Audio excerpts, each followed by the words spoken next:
So this is it's a very good question, and it's a sensitive question, but I think that if we understand why it's sensitive, it can actually help alleviate our insecurities. Okay. The question was, one of the Quran-only followers had challenged anybody to debate about Sahih Bukhari, right? About certain hadith. Oh, just. He's actually a scholar I like, but I'm not naming him because I don't he's fallible like all of us. And he was saying that I can defend Sahih Bukhari. Okay, I can defend Sahih Bukhari. The scholar said I can defend Sahih Bukhari against any critic. Okay, Sahih Bukhari is written by Muhammad bin Ismail al-Bukhari, okay, who died in 256 or 870 of the Common Era. Bukhari was a person like everybody else. People make mistakes. As Imam Shafi'i said, أَبَا أَنْ يَتِمَّ كِتَابٌ إِلَّا كِتَابُ اللَّهِ. There's no book that is perfect except the book of God, by definition. So any other book, any other work by a human being is going to be imperfect. So by definition, there are flaws in Sahih Bukhari. And by the way, Muslim scholars, for many, many centuries after Imam Bukhari's life, identified hadiths in his book, in terms of isnad problems that don't affect anything about whether the hadith is true or not, or these are like tiny little problems. There are about 200 or so hadiths that people identified as with isnads, small issues here and there. Sometimes there's more than one chain of transmission, more than one isnad for the hadith. Oftentimes with Bukhari's book, there's more than one isnad. So if one isnad has some kind of problem, there's other isnads that don't. And there's about 3 hadiths in the book that I know of, 3 or 4 hadiths, that people they had problems. Muslim scholars said the content of this hadith, I believe, is wrong. Okay.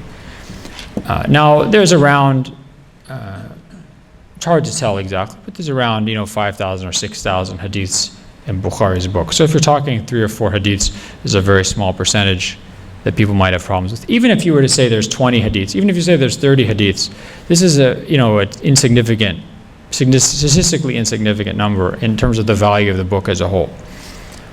Now that being said, why is the scholar saying, I can defend it at all costs? Why? Because of what Sahih Bukhari means, Sahih Bukhari and Sahih Muslim.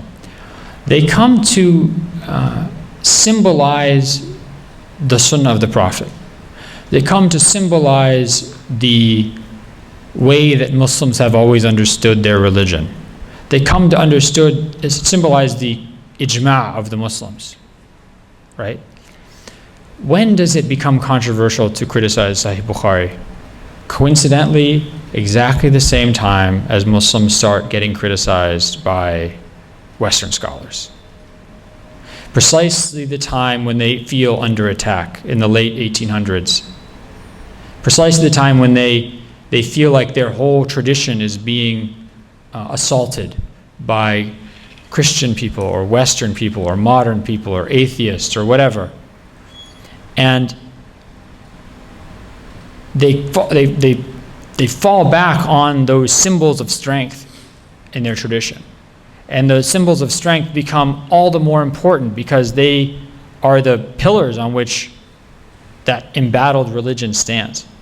And if you have Muslims who threaten those pillars from inside, those Muslims and their criticisms become they become dangerous, they become treasonous. They become people within your community who are undermining it and allowing the attacks of outsiders to penetrate. So that's why criticism of Sahih Bukhari is such an issue. It only becomes an issue in the modern period. Before that, Muslim scholars had deep respect for Bukhari's book. They had deep respect for Muslims' book. They used these books all the time.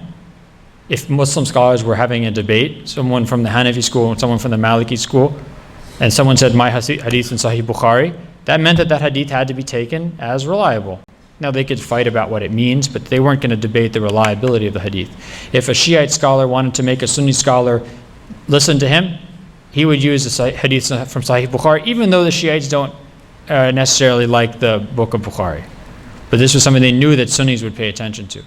But despite the respect Muslim scholars had for these books, they were books and they were products of human beings that were always subject to criticism, that never became infallible.